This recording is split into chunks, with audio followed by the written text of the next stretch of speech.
Morning magazine స్వాగతం. ప్రముఖ దినపత్రికలో వస్తున్న వార్తలు వెనకాల జరుగుతున్న పరిణామాలు చూద్దాం. ఈనాడు చూస్తే లక్ష్యాలకు తగ్గట్టు శాఖలు, పవన్ కళ్యాణ్కు ముఖ్యమంత్రి పదవి, కీలకమైన పంచాయతీరాజ్ గ్రామీణాభివృద్ధి శాఖల అప్పగింత, లోకేష్కు విద్య ఐటీ, పయ్యావులకు ఆర్థికం, అచ్చెన్నకు వ్యవసాయం, అనితకు హోం, నారాయణకు పురపాలకం, మనోహర్కు పౌర సరఫరాలు, సత్యకుమార్కు వైద్యం, మిత్రపక్షాలకు సముచిత ప్రాధాన్యం అంటూ పవన్ ఒక్కరే డిప్యూటీ సీఎం, మిత్రపక్షం జనసేన అధినేత పవన్ కళ్యాణ్కు ముఖ్యమంత్రి పదవితో పాటు ఆయన కోరుకున్నట్టుగానే కీలకమైన పంచాయతీరాజ్ గ్రామీణాభివృద్ధి, అటవీ, పర్యావరణం, శాస్త్ర సాంకేతిక శాఖలను అప్పగించారు. పంచాయతీరాజ్ గ్రామీణాభివృద్ధి శాఖను తెలుగుదేశం పార్టీకి చెందిన సీనియర్ మంత్రికి ఇవ్వాలని మొదట అనుకున్నారు. పవన్ కోరడంతో మిత్రధర్మం ప్రకారం ఆయనకి కేటాయించారు. తనకు ప్రత్యేక గుర్తింపు, సముచిత గౌరవం దక్కేలా తనకు మాత్రం ముఖ్యమంత్రిని చేస్తూ కీలక శాఖలు ఇస్తే తీసుకోవాలన్న పవన్ అభిమతాన్ని తెలుసుకున్న తెలుగుదేశం పార్టీ నాయకత్వం దానికి తగ్గట్టుగా వ్యవహరించింది. 2014-19 మధ్య తెలుగుదేశం పార్టీ ప్రభుత్వంలో ఇద్దరు ముఖ్యమంత్రులు ఉన్న ఈ దఫా పవన్ ఒక్కరినే ఉప ముఖ్యమంత్రిని చేసింది. గ్రామీణ ప్రాంతాల అభివృద్ధిపై పవన్ కళ్యాణ్కు ఉన్న ప్రత్యేక ఆసక్తి దృష్ట్యా ఆ శాఖను ఏరికోరి తీసుకున్నారు. పర్యావరణాన్ని పరిరక్షించే అభివృద్ధి ప్రస్థానం జనసేన మూల సిద్ధాంతాలు ఒకటి. ఆ లక్ష్యంలో భాగంగానే అటవీ పర్యావరణ శాఖను ఆయన ఎంచుకున్నట్టు పార్టీ వర్గాల సమాచారం అన్నట్టు. ఓవరాల్గా ఒక్కసారి గత వార్తలకి ఇప్పటి వార్తలకి తేడా అబ్జర్వ్ చేస్తే, గతంలో జగన్ మంత్రివర్గంది అప్పుడు ఎవరు ఏం మాట్లాడరు, కానీ వాళ్ళ దాంట్లో వీళ్ళకి సీనియర్లకు అన్యాయం జరిగింది, వీళ్ళకి తేడా జరిగింది, ఆ శాఖ వీళ్ళెందుకు పనికి వస్తారు అని వార్తలు వచ్చాయి. ఇప్పుడు అన్నీ సముచితం. నేను అప్పుడు ప్రస్తావించాను, ఇప్పుడు ప్రస్తావిస్తున్నా. పత్రికలు పత్రికా ధర్మం కాకుండా రాజకీయ ధర్మాన్ని పాటిస్తున్నటువంటి వైనానికి సజీవమైనటువంటి సాక్ష్యం ఇది. లేకపోతే పేద పిల్లల ఫీజుల్ని మళ్లించేశారు. ఉన్నత విద్యామండలి నిర్వాహకం, యాప్ పేరుతో 90 లక్షల రూపాయలు వ్యయం, ప్రైవేట్ సంస్థలకు 5 కోట్ల ప్రాజెక్టులు, విచారణ జరిగితే ఇబ్బందులు వస్తాయని ఓట్ల లెక్కింపు నాడే రాజీనామా చేసిన హేమచంద్రారెడ్డి అంటూ ఉన్నత విద్యామండలి చైర్మన్ హేమచంద్రారెడ్డి 5 ఏళ్లు వైకాపాతో అంటకాగి పేదల పిల్లల ఫీజుల్ని భారీగా దారి మళ్లించారు. ఓట్ల లెక్కింపు రోజున వైకాపా ఓడిపోతుందని తెలుసుకుని వెంటనే కీలకమైన దస్త్రాలు మాయం చేశారు. కొన్నింటిని మిషన్లో వేసి ముక్కలుగా కట్ చేశారు. వెంటనే చైర్మన్ పదవికి రాజీనామా చేశారు. రాజీనామాను ఆమోదించిన ఉన్నత విద్యాశాఖ ముఖ్య కార్యదర్శి శ్యామలరావు మెడికల్ లీవ్ మంజూరు చేశారు. ఉన్నత విద్యామండలికి చైర్మన్, 2 వైస్ చైర్మన్లు, 1 కార్యదర్శిని ప్రభుత్వం నియమిస్తుంది. నామినేటెడ్ పోస్టులు కావడంతో పదవిలో ఉన్న సమయంలో ఎంతో కొంత వెనకేసుకునేందుకు ప్రయత్నాలు చేసినట్టు ఆరోపణలు ఉన్నాయి. ఉన్నత విద్యామండలి రాజకీయాలకు కేంద్రంగా మార్చేశారు. బీఈడీ ప్రవేశాల్లోనూ భారీగా అక్రమాలు చోటు చేసుకున్నాయి. ఇతర రాష్ట్రాల విద్యార్థుల ప్రవేశాలు, ఈడబ్ల్యూఎస్ కోటా సీట్ల ఆమోదం కోసం ఉన్నత విద్యామండలిలో కొందరు వసూళ్లకు పాల్పడినట్లు ఆరోపణలు ఉన్నాయి అన్నటువంటి వార్తని హైలైట్ చేశారు. ఇప్పుడు దీని మీద దర్యాప్తుకు ఆదేశించవచ్చు. ప్రభుత్వం చంద్రబాబు గారిదే ఉంది. అదే సందర్భంలో అరెస్టులు చేయొచ్చు. ఎందుకంటే దాదాపుగా ఒక 6-7 నెలల పాటు ఈ తరహా వార్తలు వస్తూనే ఉంటాయి అంటే కాదు, 2 సంవత్సరాల దాకా ఇదే తరహా వార్తలు వస్తుంటే అక్కడ తేడా జరిగింది, ఇక్కడ తేడా జరిగింది అన్నట్టు అది సరిచేసేటటువంటి ప్రయత్నం జరుగుతుంది అన్నటువంటి వార్తలు వస్తూ ఉంటాయి. లేకపోతే అన్న క్యాంటీన్ల పునరుద్ధరణకి 100 రోజుల ప్రణాళిక, ఫైల్పై సీఎం సంతకం చేయడంతో రంగంలోకి దిగిన అధికారులు. నేటి నుంచి పుర కమిషనర్ల పరిశీలనలో పనులు ప్రారంభం. సెప్టెంబర్ 21లో 203 క్యాంటీన్లు ప్రారంభించేలా చర్యలు. అన్న క్యాంటీన్ల పునరుద్ధరణకు 100 రోజుల కార్యాచరణ ప్రణాళిక సిద్ధమైంది. శనివారం నుంచి ఈ ప్రక్రియ మొదలవుతుంది. సెప్టెంబర్ 21లో 203 క్యాంటీన్లు ప్రారంభించనున్నారు. వీటి పునరుద్ధరణ దస్త్రంపై ముఖ్యమంత్రి చంద్రబాబు గురువారం సంతకం పెట్టడంతో అధికారులు తదుపరి చర్యలు చేపట్టారు. పుర నగరపాలక సంస్థల కమిషనర్లతో పాటు ప్రజారోగ్యం, పట్టణ ప్రణాళిక విభాగం అధికారులు ఇందులో భాగస్వాములు చేశారు. 2019లో ప్రారంభించిన క్యాంటీన్ల ప్రస్తుత పరిస్థితిని పరిశీలించి వాటిని వినియోగంలోకి తెచ్చేందుకు చర్యలు తీసుకోవాలని కమిషనర్లను ప్రభుత్వం ఆదేశించింది. గతంలో మంజూరు చేసిన 203 క్యాంటీన్ భవనాలు 184 వరకు అప్పట్లో పూర్తయి పాత డిజైన్ మేరకు మిగిలిన వాటి నిర్మాణ పనులకి టెండర్లు పిలవాలని ప్రభుత్వం సూచించింది అన్నటువంటి వార్తని హైలైట్ చేశారు. రాష్ట్రం మొత్తం మీద 203 క్యాంటీన్లు అంటే చాలా తక్కువ. ఒక క్యాంటీన్లో 300-400 మందికి మించి తినడానికి అవకాశం ఉండదు. 200 ఇంటూ 300 అంటే ఒక 6000 మంది వరకే అవుతుంది. ఇక్కడ కావాల్సింది ప్రతి ప్రభుత్వ ఆసుపత్రిలో క్యాంటీన్ కావాలి. ఎందుకంటే ప్రభుత్వ ఆసుపత్రిలోనే ఎక్కువ మంది ఇబ్బంది పడుతూ ఉంటుంటారు, లేదా ప్రభుత్వ ఆసుపత్రి దగ్గర కావాలి, రాష్ట్రంలోని ప్రతి ప్రభుత్వ ఆసుపత్రి దగ్గర. అట్లాగే కూలీలు ఎక్కువగా ఉండేటటువంటి షాపింగ్ ఏరియాలు ఉంటాయి కదా, లైక్ విజయవాడలో పాత బస్తీ, ఏది మన అక్కడ ఉన్నటువంటి కాలువగట్టు దగ్గరనో అట్లాంటి లెక్కలు వేసుకోవాలి. ఎక్కడెక్కడైతే మన దీని పేరేంటి వస్త్రలత దగ్గర ఇట్లాంటి ఏరియాల్లో పెట్టడం కరెక్ట్. ఎందుకు అంటే అట్లాంటి చోట్ల ఆటో నగర్లు ఇలాంటి చోట్ల కూలీలకి ఎక్కువగా పని ఉంటుంది, వాళ్ళు హార్డ్ వర్క్ చేస్తారు, తిండికి డబ్బులు ఎక్కువ ఖర్చు అవుతూ ఉంటుంది. అట్లాంటి చోట్ల పెడితే సాధారణ ప్రజలకి ఇబ్బంది లేకుండా ఉంటుంది. అట్లాంటిది చేస్తారని, చెయ్యాలని కోరుకుందాం, చేస్తారని ఆశిద్దాం. ఇకపోతే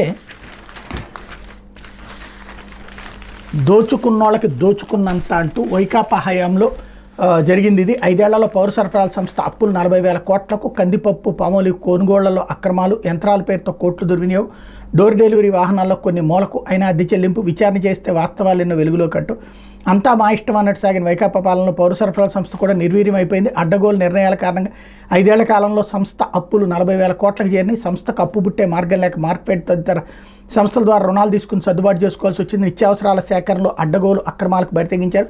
కనీసం పేదలకు కందిపప్పు, జొన్నలు, రాగులు, గోధుమ పిండి లాంటి నిత్యావసరాలు కూడా అందించలేదు.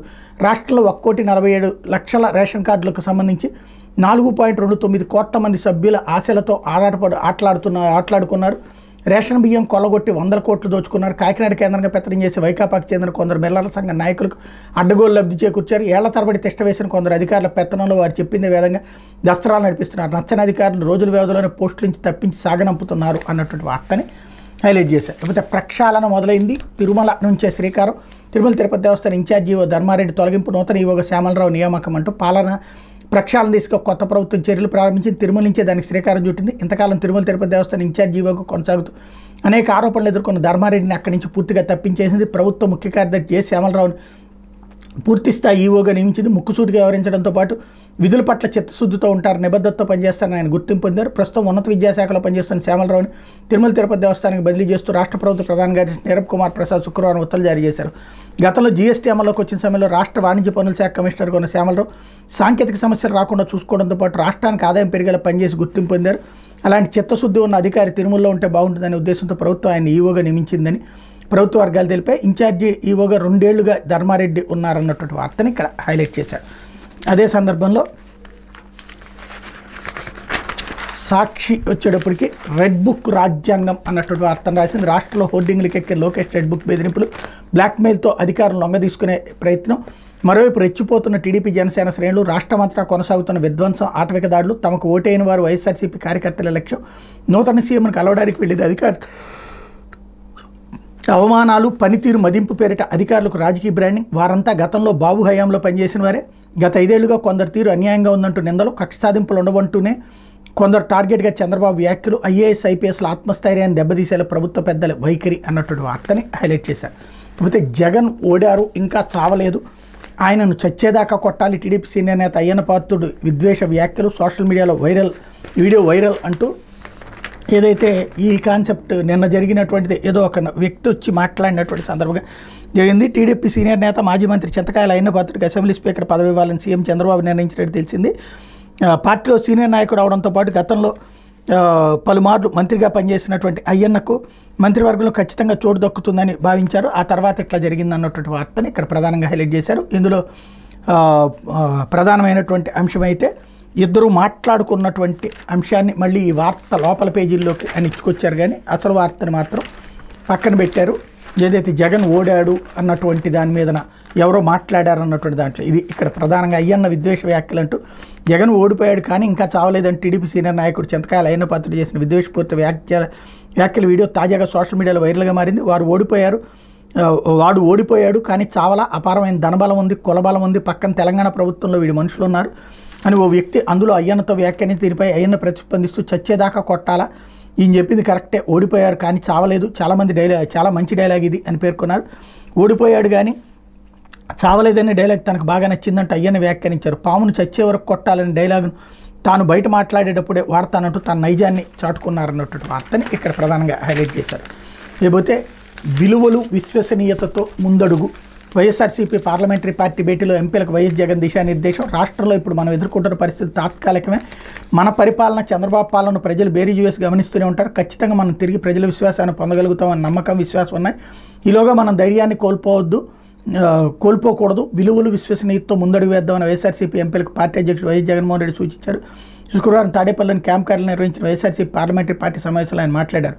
ప్రజాహితమే పరమావధిగా పార్లమెంట్లో వ్యవహరించాలన్నారు. రాష్ట్ర ప్రయోజనాలు, దేశ ప్రయోజనాలు దృష్టిలో ఉంచుకుని అంశాల వారీగానే ఎవరికైనా మద్దతు ఉంటుందని స్పష్టం చేశారు.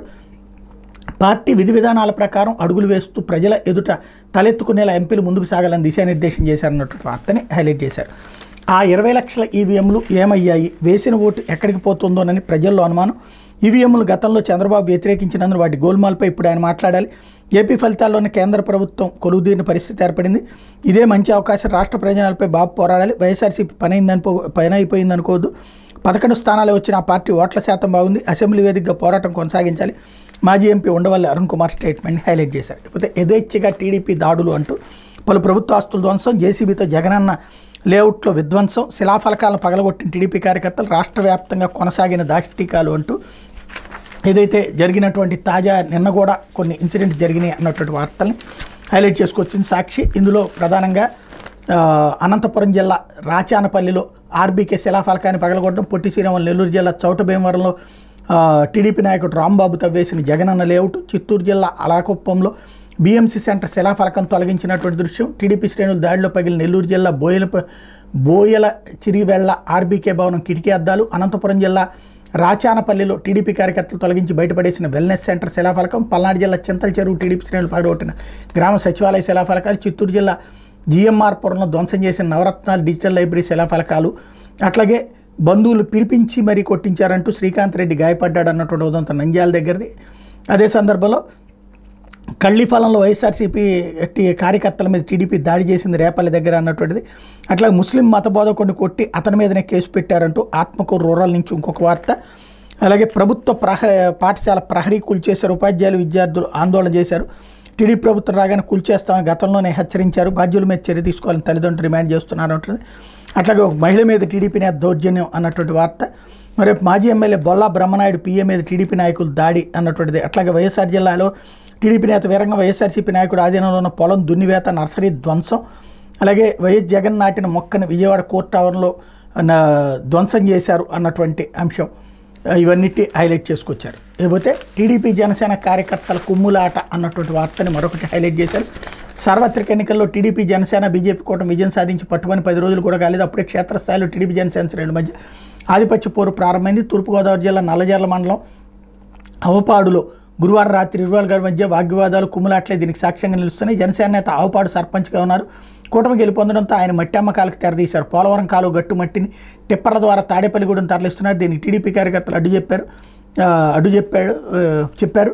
దీంతో ఒకరిపై ఒకరు ఆరోపణలు ప్రత్యారోపణలకు దిగారు. ఈ క్రమంలో ఇరు వర్గాల మధ్య వాగ్వివాదాలు, ముష్టి యుద్ధాలు సైతం జరిగి మేము ఎన్నికల్లో గెలిచే మట్టి అమ్మకాల వంటి వ్యవహారాలు మేమే చూసుకుంటామని టీడీపీ నేతలు చెప్పగా, మేము మద్దతిస్తేనే మీరు గెలిచారు, మీకు గొప్పేం లేదంటూ జనసేన నేతలు తిరగబడ్డారు. దీంతో ఇరు వర్గాల మధ్య చాలాసేపు గొడవ జరిగింది. వ్యవహారం చివరకు police station Gopalapuram MLA Maddipati Venkataraju, ఉమ్మడి పశ్చిమ గోదావరి మాజీ జడ్పీ చైర్మన్ మొలపూడి బాపిరాజు వద్దకు జరిగింది. వాళ్ళు సర్దుబాటు చేయడంతో ఇరు వర్గాలు శాంతించినాయి అన్నటువంటి వార్తని హైలైట్ చేసినటువంటి పరిస్థితి. లేకపోతే విజయవంతంగా యువకుడి గుండె మార్పిడి అంటూ తిరుపతిలోని శ్రీ పద్మావతి కార్డియాక్ కేర్ సెంటర్లో వైద్యుల ఘనత. స్థానిక టీటీడీ శ్రీ పద్మావతి కార్డియాక్ కేర్ సెంటర్లో శుక్రవారం యువకుడికి వైద్యులు విజయవంతంగా గుండె మార్పిడి శస్త్రచికిత్స నిర్వహించారన్నటువంటి వార్తని హైలైట్ చేస్తున్నారు. లేకపోతే కేంద్ర మంత్రి సోమన్న తనయుడి మీద కేసు.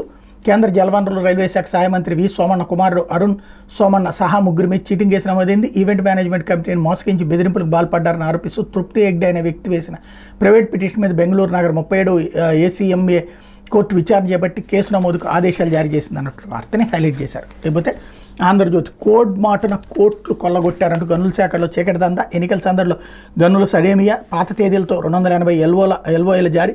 ఈ నెల 4న ఎన్నికల ఫలితాలు. ఆ మర్నాడు రాత్రి అంతా ఆఫీసులోని 190 సంతకాలు చేసిన కీలక అధికారి పిఏ. కొత్త సర్కారు వస్తే ఇబ్బంది పడతారంటూ రెట్టింపు కమిషన్. లీజుదారులతో సమావేశాలు పెట్టి మరీ వసూలు చేసిన 3 జిల్లా అధికారులు అన్నటువంటి వార్తని హైలైట్ చేశారు. లేకపోతే డిప్యూటీ సీఎం పవన్ అన్నటువంటిది పంచాయతీరాజ్ గ్రామీణాభివృద్ధి శాఖల అచ్చెన్నాయుడికి వ్యవసాయం అన్నటువంటిది. ఇది ఆల్రెడీ మొన్ననే డిప్యూటీ సీఎం అనౌన్స్ చేసేశారు కాబట్టి ఇవాళే చేసినట్టుగా హైలైట్ చేస్తున్నారు. ఎందుకంటే ఆయన శాఖల కేటాయింపు నేపథ్యంలో పాలనలో వడివడిగా అంటూ సోమవారం పోలవరం క్షేత్రస్థాయి పర్యటన సీఎం చంద్రబాబు. నవ్యాంధ్ర సీఎంగా ప్రతి సోమవారం సమీక్ష. తిరిగి ఇప్పుడు కూడా అదే ఆనవాయితీ. 2019 నాటికి 73% నిర్మాణం పూర్తి. ప్రస్తుతం విధ్వంసకర స్థితిలో కట్టడాలు. హెడ్ వర్క్స్పై బాబు నిర్ణయంపై సర్వత్రా ఆసక్తి. ఇంకా ఇదే తప్పు చేస్తున్నది. 73% పూర్తి అయ్యి ఉంటే 55,000 కోట్ల 73% డబ్బులు ఎప్పుడో వచ్చేసినట్టు అక్కడ. దాని కాస్ట్ 55,000 కోట్లు. 73% అంటే ఎంత? దగ్గర దగ్గర 30-35,000 కోట్లు. అక్కడ అయ్యింది 16,000 కోట్ల రూపాయలు, 15,000 కోట్ల రూపాయలు ఖర్చు అయింది. మిగతాదంతా ఎక్కడి నుంచి అయినట్టు? పూర్తయిపోయిందని అప్పుడు చెప్పుకొచ్చినటువంటి కోణంలోనే ఇంకా నడుస్తూనే ఉంది. ఇక ఇది మారేటటువంటిది ఏం లేదు. ఇప్పుడు పూర్తయితే చేస్తారు ఖచ్చితంగా, అందులో నో డౌట్. లేకపోతే జగన్ బొమ్మతో కోట్లు వృధా అంటూ 19 కోట్లతో ఆరోగ్యశ్రీ కార్డులు, 3.5 కోట్లతో RBSK బుక్లెట్లు, అన్నింటిపైన జగన్ ఫోటోలు. ఎన్నికలకు 2 నెలల ముందు ముద్రణ. మళ్ళీ జగన్ ప్రభుత్వం వస్తుందని కొందరు అధికారులు అత్యుత్సాహం. ఇప్పుడు ఆ కార్డులు ఏం చేయాలో అన్నటువంటి వార్తని హైలైట్ చేశారు. ఇక్కడ మరోవైపున రేషన్ వాహనాల మీద జగన్ బొమ్మలు తొలగించుతున్నారు అన్నటువంటిది కూడా హైలైట్ చేశారు. టీడీపీ కూటమి అధికారంలోకి వచ్చిన నేపథ్యంలో కార్యాలయాలు, ప్రభుత్వ వాహనాలపై జగన్ చిత్రపటాలు తొలగిస్తున్నారు. కాకినాడ జిల్లా పిఠాపురంలోని పలు MDU వాహనాల మీద జగన్ స్టిక్కర్లను శుక్రవారం ప్రజలు రేషన్ కార్డుదారులతో కలిసి టీడీపీ నేతలు తొలగించారన్నటువంటి వార్తని హైలైట్ చేస్తున్నారు. ఇప్పుడు చంద్రబాబు గారిది వేస్తారు, వేయకుండా ఆపుతారా అన్నది చూడాల్సి ఉంది. ఇది దినపత్రికలో వచ్చినటువంటి వార్తలు వెనకాల జరుగుతున్న పరిణామాలు.